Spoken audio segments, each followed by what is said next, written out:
So, today we will be starting our discussion with one of the major acts or laws of Indian criminology, the CRPC 1973. This act or law was enacted to consolidate and amend the law relating to criminal procedure in India. CRPC is a vast topic and it is not possible to cover the entire subject at one go. Hence, for the ease of understanding and grasping the matter, we will break down the code chapter wise. CRPC has 37 chapters, so it might not be the easiest task, but certainly an achievable one. So, Chapter 1. Chapter 1 contains the preliminary part of the Act and consists of 5 sections. So, Section 1, short title, extent and commencement. Section 1, subsection 1 states that this act may be called the Code of Criminal Procedure 1973. Section 1, subsection 2 states that this act extends to the whole of India except the state of Jammu and Kashmir. Also, the provisions of this code, other than those relating to chapters 8, 10, and 11, shall not apply to the state of Nagaland and to the tribal areas. But the concerned state government may, by notification, apply such provisions or any of them to the whole or part of the state of Nagaland or such tribal areas as the case may be, with such supplemental, incidental, or consequential modifications as may be specified in the notification.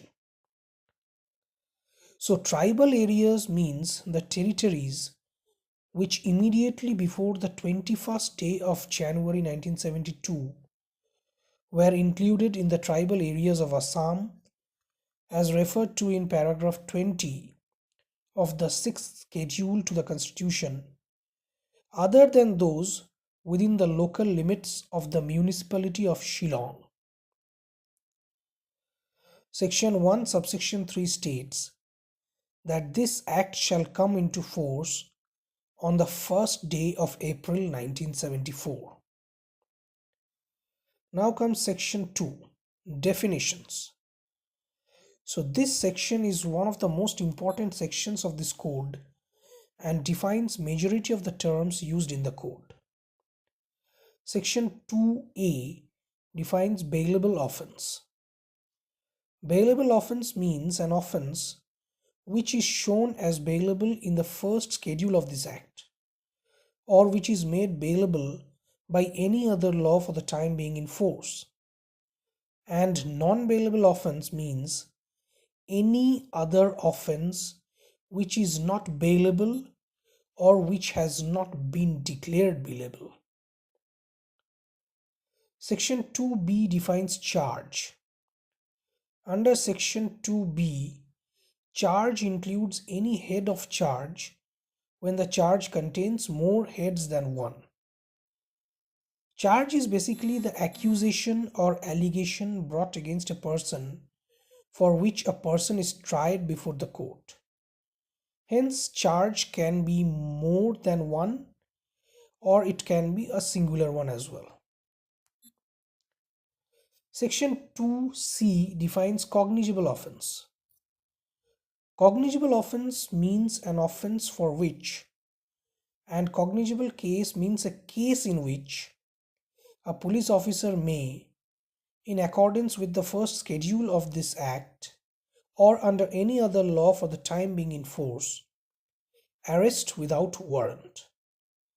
So when you hear the word cognizable, remember police has the power to arrest and arrest without warrant. Section 2D defines complaint.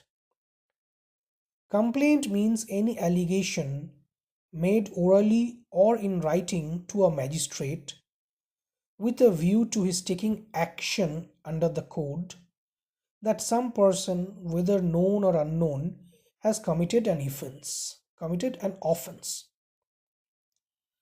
even though a complaint does not include a police report. However, a report made by a police officer in a case which discloses, after investigation, the commission of a non-cognizable offense shall be deemed to be a complaint, and the police officer by whom such report is made shall be deemed to be the complainant. Section 2E defines High Court. High Court means in relation to any state, the High Court for that state. In relation to a union territory to which the jurisdiction of the High Court for a state has been extended by law, that High Court. And in relation to any other union territory, the highest court of criminal appeal for that territory other than the Supreme Court of India. Section 2F defines India. India means the territories to which this code extends. Section 2G defines inquiry. Inquiry means every inquiry other than a trial which is conducted under this code by a magistrate or court. Section 2H defines investigation.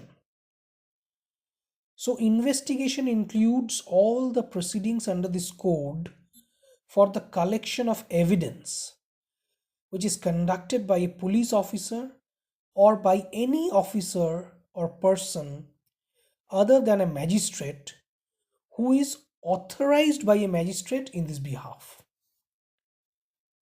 Section 2I defines judicial proceedings. Judicial proceeding includes any proceeding in the course of which evidence is or may be legally taken on oath. Section 2J defines local jurisdiction. Local jurisdiction in relation to a court or magistrate means the local area within which the court or magistrate may exercise all or any of its or his powers under this code, and such local area may comprise the whole of the state or any part of the state as the state government may by notification specify. Section 2K defines metropolitan area. Metropolitan area means the area declared or deemed to be declared under Section 8 to be a metropolitan area. So what or which area is a metropolitan area is properly described under Section 8 of the Act. Section 2L defines non-cognizable offense. So non-cognizable offense means an offense for which, and non-cognizable case means a case in which a police officer has no authority to arrest without warrant. Section 2M defines notification. Notification means a notification which is published in the official gazette. So today we will stop here. We will carry on with our discussions on the remainder of this chapter in the next session. Till then, have a great time. Go through the material discussed herein and come back with your suggestions for more topics to discuss. Once again, a big thanks for watching. Thank you.